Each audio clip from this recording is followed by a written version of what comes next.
এবার ধরা পড়ল আওয়ামী লীগের সাধারণ সম্পাদক ওবায়দুল কাদের। তাকে এয়ারপোর্ট থেকে ধরে আনা হয়েছে, এমনকি তাকে শোনা যাচ্ছে রিমান্ডে পাঠানো হবে, সাথে দেওয়া হবে ডিম থেরাপিও।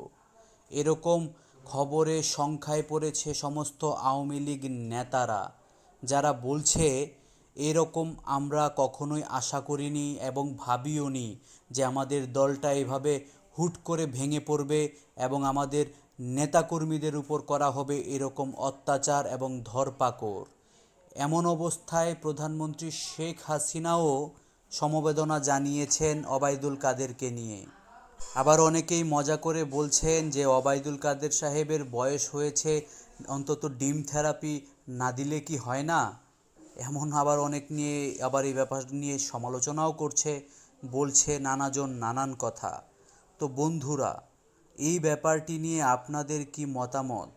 ওবায়দুল কাদেরকে যেভাবে ধরে আনা হয়েছে এবং রিমান্ডের আওতায় নেওয়া হয়েছে, এই ব্যাপারে অবশ্যই আপনাদের মতামত আপনারা কমেন্টে জানাতে ভুলবেন না। আর ভিডিওটি যদি আপনাদের ভালো লেগে থাকে তাহলে অবশ্যই লাইক, কমেন্ট এবং শেয়ার করবেন। আর আমাদের চ্যানেলটিকে সাবস্ক্রাইব করে আমাদের পাশেই থাকবেন। ধন্যবাদ।